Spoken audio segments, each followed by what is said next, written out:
Oh, hello. Welcome everyone to my pre-recorded video for the workshop on American and British women philosophers of the 19th century. Unfortunately, I've got no idea how to share my screen and that sort of thing, so I'm just going to give a completely oral presentation. So I hope that's okay. Okay, the theme of my chapter for the volume is Mary Wollstonecraft. Now, obviously, this being a volume dedicated to the 19th century, I'm embracing a concept of a long 19th century to include Wollstonecraft herself, who died in 1797. But a significant part of my focus is on the extension and development of Wollstonecraftian ideas into the 19th century. And in this chapter, I'll be looking at several different thinkers in Britain. Mary Shelley, that's Mary Wollstonecraft's daughter, and Anna Letitia Barbauld.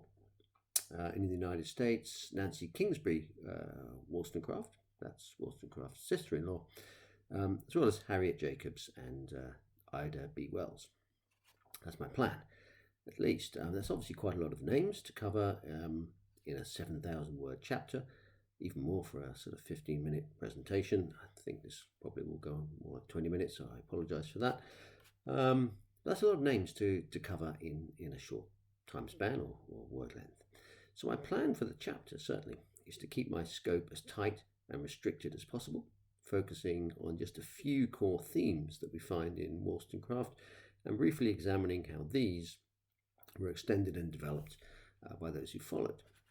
If anyone wants a definitive or comprehensive view of how Wollstonecraft's work influenced writers more generally in Europe and America in the 19th century, then I'd refer them to Eileen Hunt's work, which is the most advanced that I know of on that. So I'm not going to attempt to do anything as advanced as that. I'm keeping it very, very restricted. Now, although we're discussing the 19th century, the roots of Wollstonecraft's thought that I'm going to cover, not all of her thought, but the thought that I'm focused on, come from the 17th century and mediated in particular through the influence of Catherine Macaulay. So Macaulay, who was born sort of almost 30 years before Wollstonecraft, wrote as a Republican philosopher, one who made particular productive use of some of the ideas that came out of the English Civil War and applying them consistently and innovatively. So consistently, yes, but she extended them insofar as the logic allowed, and that she detected this. So she was one of the purest of what are sometimes called the old Whigs, the people who held fast to the revolutionary principles and opposition to absolute power of the previous century. Now, Macaulay herself didn't write much about gender and politics, not overtly at least. I mean, I think that's a misnomer, people who say that she was uninterested in those things. She made actually substantial contributions, but it wasn't overt. But her work laid the foundations, making possible what Wollstonecraft would go on to do and others. So it's on that Macaulayan sort of foundation that I will begin, but not in this talk. That's just in my chapter. Now, the label Republican that I've mentioned already, I think is an unhelpful one in Wollstonecraft's context. I think it's clearly right when we look at, for example, her analysis of the French Revolution. That's my field. I write as a Republican philosopher, and I use that term sort of freely, and I use Wollstonecraft as a prime exponent of that. But in the wider political and sort of cultural implications that this term can give, the Republican label, I think, can be, well, it is confusing and it can be misleading. And so I wish that I didn't have to use it, but context usually dictates that I do. Almost every sort of feminist that I know hates it, and that's just one of those things that I have to put up with. But I am aware that the label is unhelpful. So when we're considering her social criticism and feminist insight, in my view, we can work with just the standard concepts that we're using, and we can dispense with the label. So the central philosophical idea of freedom understood as independence from arbitrary control, where this is a function of interdependence, equality, civic virtue, and public reason within an inclusive, self-governing community, that is responsive to the input and interests of all sections of the population, including both sexes. If we take that idea, I think that's available to any scholar, irrespective of their theoretical allegiances. Now, in Wollstonecraft's work, those ideas sort of coalesce in a particular structure and have a sort of harmony and a delicate balance that I think is resonant with the Republican tradition, but that's irrelevant. Just hold on to those ideas. That's what I'm hoping people will do from the chapter. So, this is the aspect of Wollstonecraft's thought that I will base my chapter on. Now, in the smallest of nutshells, Wollstonecraft's contribution to this tradition is as follows. The Republican model of free and independent citizens under a law that reflects their shared or common interests and which gives equal protection and opportunity to them all is an institutional theory that relies on an idea of rational deliberation. Wollstonecraft realised that women could never be free under such a model. The source of women's oppression lay not directly in their institutional status, but in the background system of norms, beliefs, values, practices that made that status seem natural and right. Now, these background norms nullified the rational deliberation upon which freedom, in Wollstonecraft's view, and certainly Republican freedom, relies. Without reasoned discourse and dialogue, there can be no freedom for anyone, actually. Women could never be vindicated by reason because men's abilities to argue rationally has been, as she says, clouded by their social circumstances and their sort of superior position in that social order. So Wollstonecraft's insight was to argue that what we require of the law, namely that it reflects the inputs and perspectives of the whole community so that it can be said to represent them all, and so allow the discovery and pursuit of ideas that are in the shared or common good, that standard must be applied also to the background culture. We cannot have equal freedom until we've reshaped the culture so that it reflects us all, men and women alike. The final aspect of Wollstonecraft's framework is this. Each of the elements that I've discussed, independence, equality, virtue, must be present if there is to be social freedom. Freedom is therefore a holistic idea that entails several other values and concepts held together in a delicate balance. If any one of these ideas is missing, the whole fabric unravels. The lack of any one component is said to have a corrosive or corrupting effect on the others, thereby undermining the conditions necessary for freedom. Basically, if either equality or virtue is missing in sufficient quantities in society, then this negates the possibility of anyone being free in society, male or female. The causal relationship is this. Inequality leads to dependence. Dependence is incompatible with virtue, and without virtue there can be no freedom. Now that's a standard Republican analysis, but it's one which Wollstonecraft exploits very perceptibly with regard to the background social conditions that are logically on this analysis required. And so from this kernel of an idea, I'll discuss in my chapter how various aspects were developed in the following decades. Almost everyone that I discuss will be represented elsewhere in the volume, I think perhaps not Kingsbury, not the sister-in-law, but I think almost everyone else.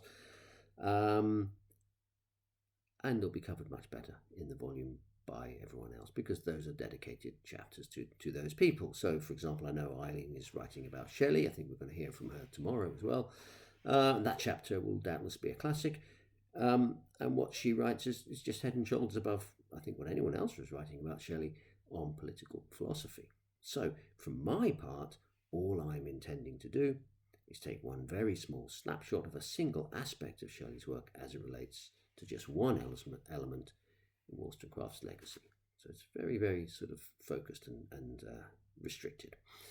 It'll be the same with Anna Barbauld, Ida Wells. I think they're being covered as well. I'm not sure who's writing on them, but Alison tells me that they are covered. Perhaps not Jacobs, I'm not sure. But anyway, with that caveat aside, the central theme that will unite all the Wollstonecraftians, thinkers that I will discuss, will be on this idea of the corruption of social or civic virtue. This, I think, is a kind of central theme, and everything else that goes wrong leads to that sort of corruption, and that is why it's so important. If we don't have equality, we're going to have a lack of virtue. We're going to have corruption. If we have dependence, if we have a lack of education, and so on. So this is a principle which political philosophers have tended to take somewhat for granted. People like Philip Pettit, who's the leading sort of political philosopher in this particular field today, readily acknowledge the importance of civic virtue in broad brush terms. They know that there must be civic virtue to enable the institutions of state to function, but this is just regarded as a sort of background condition, something that we can deal with separately and later. It's not of much theoretical use. It doesn't form part of the model of freedom itself. We'll deal with it, in due course, but we'll work on the philosophy first. But for Wollstonecraft, and for those who followed her, ensuring that the conditions are ripe for virtue is fundamental. These conditions are elusive, they're very slippery, they're devastating if they're missing. And to be fair, we've never come close to realizing them. So these should be foremost in our mind, not just background conditions that someone else can deal with. So each of my chosen thinkers will address this idea of the corruption of civic virtue in their analyses in one of the fundamental concepts that I've just outlined. They'll take a different theme for each one. For Barbauld, it will be equality, Shelley, ambition, Kingsbury, education,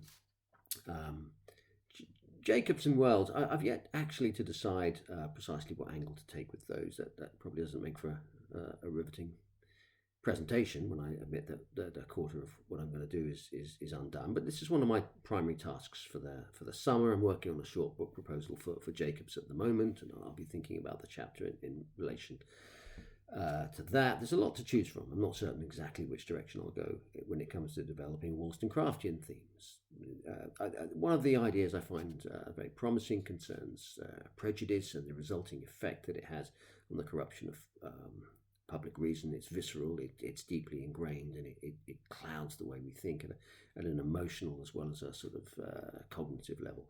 And I think that's something that Wollstonecraft understood very well. Jacobs and others like her obviously wrote from a different perspective, but they made that point, I think, very eloquently. Identity and self-respect, which are key aspects of acting independently or autonomously, or freely, however you want to describe it. That's another angle that I might go in, and certainly Jacobs has a lot to say about that, Ida Wells too. So perhaps we can discuss that in the live session next week. I don't know where people's interests lie. But in the time that remains, I'll just want to run through a couple of the examples that I'm going to talk about. So I'll talk about Barbauld and Shelley, and I'll start with Barbauld. So this is on the ideal of and importance of equality. A standard allegation that's been levelled against Wollstonecraft has been that she was unconcerned with material equality. She was looking for formal legal equality, social equality, these kind of things. But she discusses middle-class women with servants and that sort of thing. I think that's a misnomer. I think clearly it's a misnomer. Wollstonecraft does, in fact, concern herself with the poor in her novels, in her work on the French Revolution, and so on. I think she does that to a great extent, actually. And she writes frequently about the corrupting influence of both money and property, but conversely of the effects of poverty as well. So I think that's wrong. But nevertheless, Barbauld, for her part, develops the idea of equality and its importance much more explicitly, and I think with great insight. She starts off with formal equality as a reflection of our common dignity. Everyone, she says, has a right to bear the brow erect, to talk of rights, and she demands an equal standing before the law. But then she develops this into a highly egalitarian argument in other sort of dimensions of life. The accumulation of wealth, she says, generates power.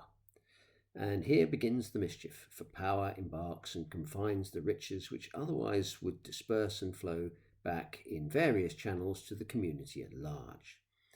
Power allows the rich to pervert the law, to suppress the poor, and to reinforce this with the propagation of justifying myths. All the salutary prejudices, she says, come from this misuse of power. The cumulative effect of material inequality, then, is the erosion of civic virtue. And without virtue, you don't have support for the law, and you don't have the ability to reason independently and rationally. Your reason will be clouded. A key part of virtue. Virtue isn't just nice behavior, good moral behavior. It's rational behavior and the ability to think clearly and rationally. So here, Barbauld again goes, I think, further than Wollstonecraft to identify what she sees as natural laws of society, which are akin to the laws of nature. She thinks that there are levelling principles which limit the extent and effect of inequality that naturally sort of kick in. This isn't an apology for inequality. These things are the natural human reactions of the low and the subordinate to try and mitigate what has befallen them in an unequal society. So she talks about the secret combination of the poor against the rich, whereby the rich are routinely fleeced by the poor on the grounds that they can well afford it, which of course they can, or perhaps they can, but it's unscrupulous behaviour, it's unvirtuous behaviour. Both practically and normatively, she nevertheless justifies it. The effect is to undermine that stock of civic virtue, being founded on the interest of the many and the moral sense of all. The effect of this secret combination undermines the population's general commitment to public virtue. It implicates both classes alike and undermines their respective commitment to the common good, which is necessary for freedom. In order to rectify the results of material inequality, we must therefore equalize material conditions. Let every man know what it is to have property, she reasons, and you will soon awaken in him a sense of honesty. Make him a citizen, and he will love the Constitution. We should also ensure that everyone has access to an adequate education. We should minimize the distinctions and hierarchy of class and rank. She also emphasizes the importance of rich and poor mixing socially with each other. So she develops quite a sort of rich picture. So where religious societies at the time aimed at spiritual and moral improvement of the poor, Barbauld focused more on the practical benefits of bringing people together socially. So that's the kind of direction that I'll look at in the chapter anyway. With Shelley, I'm going to be even more sketchy and sort of brief, especially as I say, Eileen will be speaking tomorrow about Shelley with far more authority and panache than I can hope for. But one of the great joys of writing about the history of women in philosophy at the moment is the sheer volume of valuable but overlooked and so untapped and unstudied sources. And this is particularly the case, I think, in the field that I work in most, that of Republican political philosophy, where the standard sources have been so confined and restricted to a limited set of sort of recognised authorities. Machiavelli, Harrington, the usual kind of culprits here. They're fine and wonderful writers, but it's a very restricted set, and it's given a very sort of one-sided view of what the tradition held and what should constitute this kind of philosophy. And so the women that are being studied now in a Republican light bring a fresh alternative, often innovative, a different perspective that challenges the standard models that we tend to work with. They invite us to rewrite or at least refocus the historical story we often tell of the trajectory of this tradition of thought. And they may provoke us to alter our contemporary, more analytic assumptions. I think with virtue, I think that is clearly one of them. And I think this is particularly the case with literary sources. One thing that fictionalized treatment of philosophical principles allows is the ability for us to test imaginatively the application of the abstract ideals in thick, complex, messy circumstances. I mean, I write this not as any sort of literary scholar, I confess. I think that is a chief advantage that philosophers can gain from these literary treatments. And this is one of the things I think Shelley does so insightfully and persuasively in regard to the sort of casual treatment, given by Republican philosophers to the idea of civic virtue. As I say, this is foundational for the tradition, but it's tended to be shunted aside as something that's just taken for granted that it will be okay or someone else will deal with that. So a model of social and political freedom relies essentially on the support and goodwill and fair play of both the population and the politicians in order for it to function. Now, I think this is arguably the central problem that political philosophy faces. I mean, look at the erosion of goodwill and decency on display in Britain now. That's where I'm speaking from. In America, I'm sure, where we have people that's sort of well documented. Europe, over the last 5 years, it's become sort of trendy and widely acknowledged that this is happening. But it's a perennial problem, and I think all of us with sort of historical eyes know that. My main focus has been on the 18th century and the sort of revolutionary period, or going back even to the Civil War period. Nothing's changed. So this idea of the civic virtue as central is, I think, can't be overstated in this form of political philosophy. And Shelley takes the standard Republican model, and she puts real people in its institutions. I mean, they are caricatures. They tend to be one-dimensional insofar as what they're trying to represent, but they do represent real emotions. And so she tests the robustness of that Republican framework. And the results aren't good. Most people, I'm sure, know how Frankenstein ends, but it's the same across her sort of philosophical novels. Those first 3 novels, in particular, that she wrote, there was Frankenstein first. There was Valperga, which is a sort of reworking of Machiavelli's tale of Castruccio Castracani, set in Renaissance Italy. It's a very sort of Republican work. The Last Man, which I'm sure Eileen is going to talk about at great length, perhaps all 3 of them, but The Last Man, story of a pandemic, just like we've been going through now. It's wonderful stuff. But I think the description of those themes that I've just been talking about probably indicate that there's a lot of chaos going on, and robust, smooth political institutions that guarantee the common good and freedom for all don't look like they're going to get a sort of a sunny kind of glowing report from that. And that is right. She does highlight the weaknesses that abstract institutions have to the real workings of the human heart, for example. So the characters that she identifies, they're not bad people. He's not always bad people. Raymond, who's a main character in The Last Man, he's a sympathetic character. He dies a hero's death, but he's politically ambitious for personal glory, not for the good of the nation. His appetites get the better of him. He leaves office because of a sexual scandal. He pursues glory in a different way, heroic and glorious, but it hastened the pandemic's arrival. I mean, he wasn't a good leader. He wasn't a good man to have in politics. And throughout her novel, the first 3 philosophical novels, as I say, Shelley plays ambitious characters like this off against those who embody a high degree of civic virtue. So to Raymond, there is virtuous or alternative Adrian, who governs well. But in the novel, what we realize is that politics can't just rely on virtue. Virtue isn't going to allow for the country to be governed well in the absence of institutions that can't hold the effects of selfish, relentless, ruthless ambition in check, and they can't. And so this is a difficult problem that she grapples with. Now, I think it's a major contribution of Shelley to this tradition to sort of to highlight this. It's a devastating flaw in the Republican tradition.